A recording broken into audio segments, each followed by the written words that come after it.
Hey, this is Skyler with Regan Capital. Today, I'm going to break down prepayments, mortgage prepayments, looking at refinance versus home sales. This is a cool screen on Bloomberg. You can access this at BI space MORT Go. This is their dashboard. And I went right to prepayments here.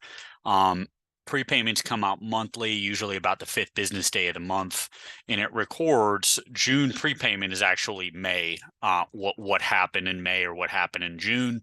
I'm looking at current. You can click over here to historical. The most recent month here is July. That's folks that refinanced in June. But let's look at current, and these are annualized numbers.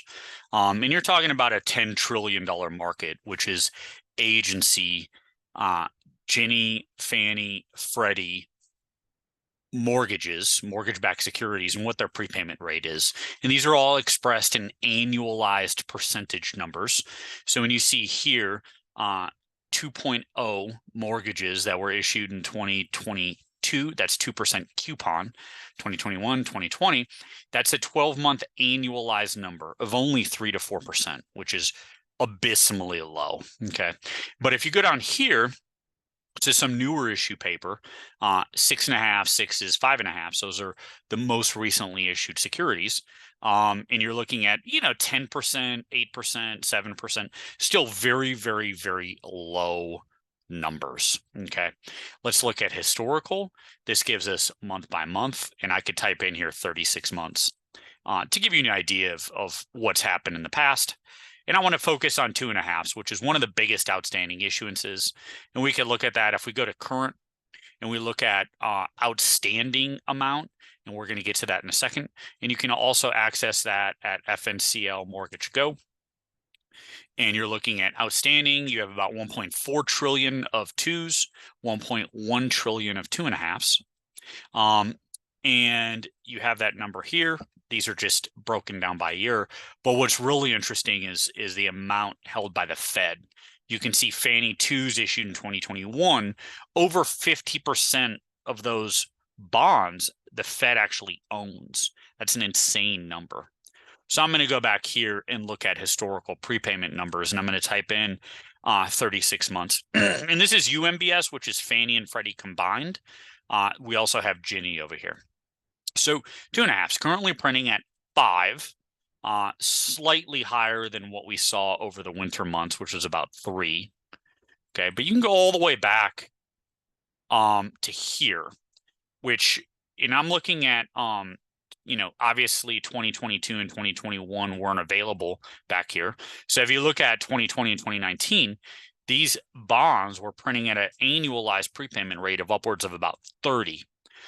Almost 10 times what they're currently printing, about 6 or 7 times what they're currently printing, which is 5. And then if we go to 6s, which is kind of the current coupon, is what's currently being issued.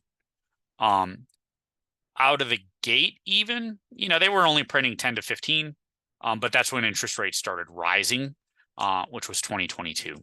So let's break that down. How abysmal are these numbers? Okay, let's just say the average prepayment rate across all these cohorts is only 5%. Okay. What does that mean exactly? It means, first of all, that existing home sales, and this is the latest print, was around 4 million annualized existing home sales. Let's go back 5 years. That was as high as about 6.5 million. Okay. Today we're at 4. So that's kind of your absolute low print. Is right at about at that $4 million mark, or 4 million homes sold. What does that mean? We currently have 130 million, and I just looked up total households. We have 130 million. So 4 divided into 130 is roughly only 3%. Okay, so that's a 3% number. That's part of the prepayment equation, which is someone selling their home and paying off their loan. The other part is refinance, okay? And so here I brought up refinances as a percentage of total applications. And this is just mortgage applications. So This got to as high as about 70% post-COVID. Most of the mortgage activity was from refinancing, not from people moving. Today, it's half of that. It's at about 35%. So you can do a little bit of math on that 3% of existing home sales, roughly a third coming from refinancing. So you're getting up to that 4.5% CPR number. And if let's just go back to historical, we're at almost the low. You got to go back to the year 2000 to get to about 15 to 20%. We're at about 35% today, which gets us to, on the bright side, we're at historical lows and there's almost only upside from here. And that's going to provide a pretty good tailwind for investing in mortgage backs, especially deep discount mortgage bonds. If you own a mortgage bond at 80 cents on the dollar and a borrower refinances tomorrow, you get paid back par. So buying into this market at almost all-time low prepayment levels provides a really good backdrop or a really good tailwind for increased yields or total return on a 12, 24, 36-month basis. You just have to make sure you're investing in paper where the underlying borrowers actually have incentive to refinance. And that's going to come from primarily either A, a tremendous amount of home equity, which most borrowers have, but also B, you can buy a deeply discounted mortgage bond that's backed by someone who has a relatively high interest rate.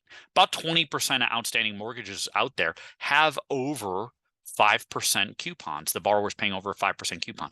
So you can buy discounts backed by higher interest rate home loans where borrowers have a tremendous amount of equity at 60 to 80 cents on the dollar, where if the borrower refinances tomorrow, if let's say this prepayment rate goes from 5 to 15 or 20, it's going to provide a tremendous total return in addition to your coupon. Thank you for your time.